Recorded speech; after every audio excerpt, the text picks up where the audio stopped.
कोमल अपने कमरे में झाड़ू लगा रही थी। तभी उसका पति मुकेश बोला, मेरी डायरी कहाँ रखी है, बताओ ना, कहाँ रखी है। कोमल ने कुछ नहीं बोला, फिर बाद में बोली, जहाँ आप रखते हैं वहीं होगी। मुकेश को कोमल का जवाब अजीब लगा, लेकिन उसने कुछ नहीं कहा। वह जानता था कोमल का व्यवहार हमेशा से ही थोड़ा अलग है। कोमल का दिनचर्या बहुत ही व्यवस्थित था। वह 6 बजे उठकर घूमने जाती थी, 8 बजे नाश्ता करती थी, जिसमें पेपर और चाय भी शामिल था। नाश्ता करने के बाद वह 10 बजे ऑफिस जाती थी और 4 बजे वापस आती थी। शाम को वह टहलने निकलती थी और 1 बजे सो जाती थी। हर काम समयबद्ध तरीके से करती थी, लेकिन घर का कोई काम नहीं करती थी। उसका मिजाज बड़ा सख्त था और सभी लोग उसकी बात मानते थे। मुकेश ने कई बार कोशिश की कोमल को समझाए, लेकिन वह कभी नहीं मानी। मुकेश की 2 पत्नियां थीं और वह हमेशा सोचता था कोमल यह व्यवहार उसकी पत्नी शारदा के कारण था, लेकिन मुकेश को यह पता नहीं था कि कोमल के मन में क्या चल रहा था। एक दिन मुकेश ने कोमल से पूछा, कोमल, तुम्हारा व्यवहार मुझे समझ नहीं आता। तुम घर का कोई काम नहीं करती और मुझे लगता है तुम मुझसे दूर हो रही हो। क्या तुम मुझे बता सकती हो कि क्या समस्या है।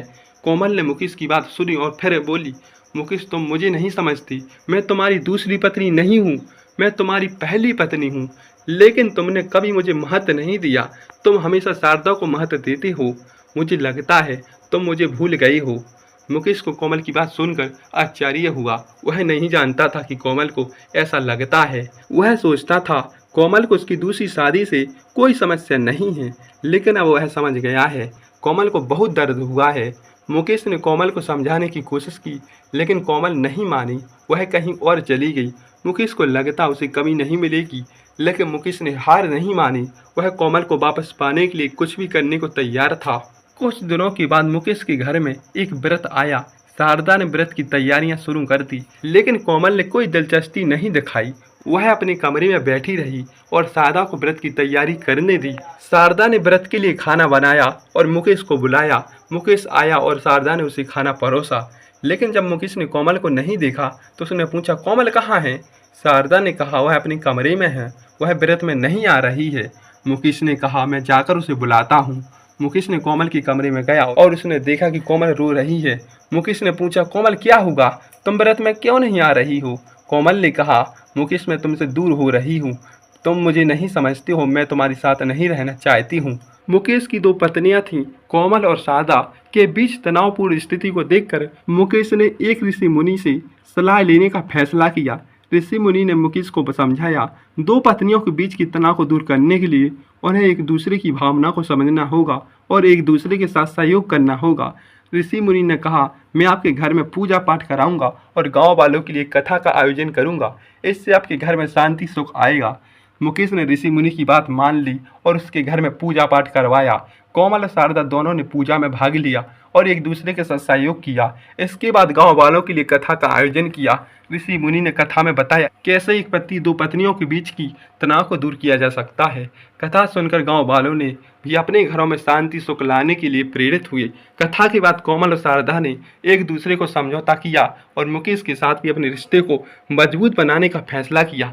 तीनों ने एक दूसरे के साथ मिलकर रहने का वादा किया और उसके घर में शांति और सुख आया। इस तरह मुकेश की 2 पत्नियों के बीच की तनावपूर्ण स्थिति को दूर करने में ऋषि मुनि की सलाह और पूजा पाठ का आयोजन सफल रहा। मुकेश के परिवार की खुशियों को देखकर गांव वाले भी प्रेरित हुए और अपने घर में भी शांति सुख लाने के लिए काम करने लगे। एक दिन मुकेश के घर में एक बड़ा आयोजन हुआ। कोमल और शारदा ने मिलकर एक बड़ा भोज तैयार किया और गाँव वालों को आमंत्रण किया। भोज में गांव के सभी लोग आए। मुकेश के परिवार की खुशियों को देखकर खुश हुए। ऋषि मुनि ने भी भोज में आकर आशीर्वाद दिया। इस आयोजन के बाद मुकेश का परिवार गांव में और प्रसिद्ध हो गया। लोग उसके घर आकर देखकर प्रेरित होते और अपने घर में शांति सुख लाने के लिए काम करते। एक दिन मुकेश को बड़ा ऑफर मिला। एक बड़ी कंपनी ने उन्हें कंपनी का मैनेजर बनने के लिए कहा। मुकेश को यह ऑफर बहुत अच्छा लगा। उन्होंने स्वीकार कर लिया। मुकेश के सामने एक नई चुनौती थी। उसे अपनी नौकरी के लिए शहर जाना होगा। वह अपने परिवार को छोड़कर शहर में जाने के लिए तैयार नहीं थे। लेकिन उनकी पत्नियों ने उन्हें समझाया यह उसके भविष्य के लिए अच्छा होगा। कोमल ने कहा, मुकेश, यह तुम्हारे लिए एक बड़ा अवसर है, तुम्हारे लिए इसका फायदा उठाना चाहिए। शारदा ने कहा, हाँ मुकेश, तुम्हें अपने परिवार के लिए एक अच्छा भविष्य बनाने के लिए नौकरी करनी चाहिए। मुकेश ने अपनी पत्नियों की बात मानी और शहर में जाने के लिए तैयार हो गई। उन्होंने अपने परिवार को अलविदा कहा और शहर में अपनी नई नौकरी शुरू कर दी।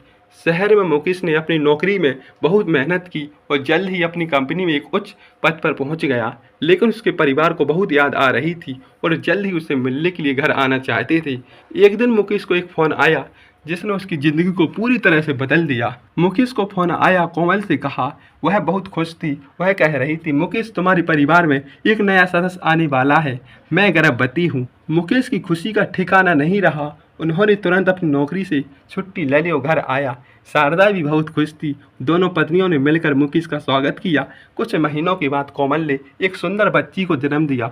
मुकेश ने अपनी बेटी को पहली बार देखा, उसकी आंखों में आंसू आ गई। वह बहुत खुश था। अपने परिवार के साथ रहने के लिए धन्यवाद देने लगा। शारदा ने जल्द ही एक बच्चे को जन्म दिया और मुकेश के परिवार में 2 बच्चे हो गए।